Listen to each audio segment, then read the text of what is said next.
యాదవ్ గారికి, మన రవలి గారికి, ఏబిఎన్ ప్రేక్షకులందరికీ శుభోదయం. నమస్కారం.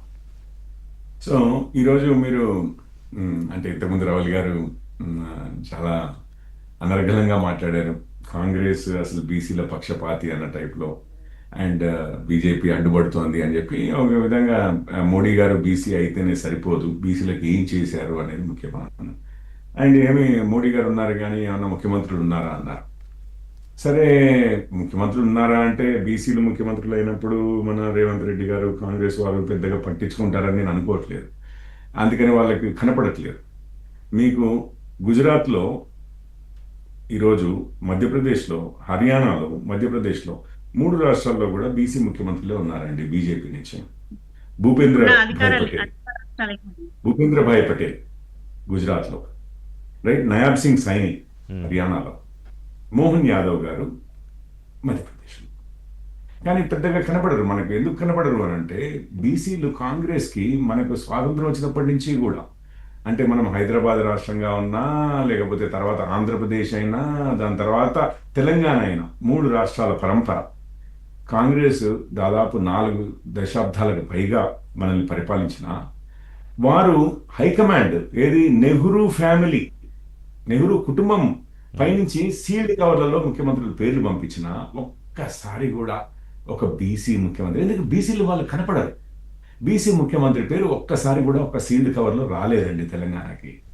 అందుకని ఈరోజు వేరే చోట్ల బీజేపీ ముఖ్యమంత్రులు బీసీలు ఉన్నా కానీ మనకు కనపడరు. కాంగ్రెస్ వారికి, వాళ్ళకి ఇక్కడ కనపడలేదు, ఎక్కడా కనపడరు. అండ్ బీసీ ప్రధాని మీదనే ఇక ఆయన బీసీ, అంతేగాని బీసీలకు ఏం చేశాడు అని చెప్పి, బీసీలకు ఎన్ని చేయలేదు, ఎందుకు చేయలేదు, ఇప్పుడు ముఖ్యమంత్రుల విషయమే చెప్పాను.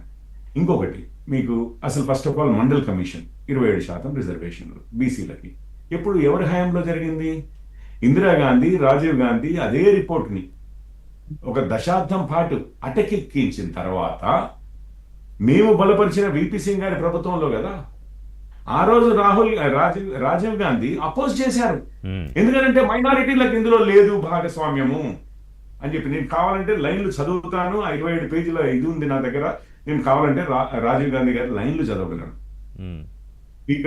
స్పీకర్ గారు, అధ్యక్ష, ఇగో ఇది వీళ్ళకి ఇదంతా బాగానే ఇస్తున్నారు కానీ మైనారిటీలకు లేదు, ముస్లింలకు లేదు అని చెప్పి వాళ్ళు ఇంతే ఈక్వల్ గా వెనుకబడ్డారు. కరెక్టే, బట్ అవన్నీ ఇప్పుడు తెలంగాణలో బీసీ రిజర్వేషన్లకు ఎలా హెల్ప్ చేస్తాయి అంటున్నాను. చెప్తాను, నేను వస్తాను.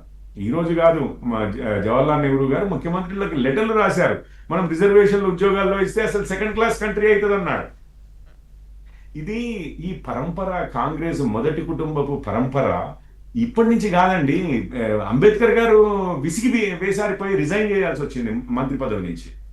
ఇది ఈ రోజు కొత్త కాదు. రెడ్డి గారు ఇప్పుడు ఆ జమానా అయిపోయింది కాదు, ఆ జమానా అయిపోయింది. ఇప్పుడు దేశంలో ప్రధానమంత్రి అత్యంత బలమైన వ్యక్తి ప్రధానమంత్రిగా ఉన్నారు, బీసీ ప్రధానమంత్రి. సో రాష్ట్రంలో బీసీ రిజర్వేషన్లకు మీరు అనుకూలమే. సో ఎట్లా అనుకూలంగా జరగాలంటే బీజేపీ ఏం చేయొచ్చు? What are the possibilities? ఇంతకు బీసీలు అంటే ఎవరండి? బీసీలు బ్యాక్వర్డ్ క్యాస్ట్స్. బేసికలీ క్యాస్ట్ ఉన్నది ఎక్కడ, ఏ మతాల్లో ఉందండి? హిందూ మతాన్ని అసలు తూలనాడేదే ఈ కుల వ్యవస్థ అసలు చేసిన దారుణాల వల్ల అని చెప్పి, అణచివేతల వల్ల. దాన్ని కరెక్ట్ చేయడానికే మనం ఎస్సీ, ఎస్టీ, బీసీ రిజర్వేషన్స్ అని తీసుకొచ్చాం. కాంగ్రెస్ వారు ఆ రిపోర్ట్ అన్నా బయట పెట్టారా? పోనీ హైకోర్టుకైనా సుప్రీంకోర్టుకైనా డేటా ఇచ్చారా? 90% మంది ముస్లింలని తీసుకొచ్చేసి ముస్లిం బీసీలని కొత్త కేటగిరీ తీసుకొచ్చారు. అంబేద్కర్ గారు చెప్పిన రాజ్యాంగానికి విరుద్ధంగా ముస్లిం బీసీలు అని చెప్పి కొత్త కేటగిరీ తీసుకొచ్చారు. అసలు ఎక్కడ కనీవినియర్ గాని. మీకు ఒక్క విషయం చెప్తాను, అంతకుముందు కూడా రాజశేఖర రెడ్డి గారు ఉన్నప్పుడు వీరు ఎప్పుడు కూడా బీసీలకు రిజర్వేషన్లు ఇద్దామని ఎన్నడూ ట్రై చేయలేదండి. ఎన్నడూ వీళ్ళది అడుగు ముందుకు పడ్డది లేదు కాంగ్రెస్ వాళ్ళది. ఎన్నడూ వాళ్ళు బీసీ రిజర్వేషన్స్ అని చెప్పి మాట్లాడండి. అప్పుడు బీసీఈ కేటగిరీలో పెట్టి ఆ 4% ఇచ్చే ప్రయత్నం జరిగింది కదా. ఎవరికి జరిగింది? అదే చెప్తున్నారు, బీసీలకు ఎన్నడూ ఇవ్వలేదు. 6% అని చెప్పి, ముస్లింలకి 6% అని చెప్పి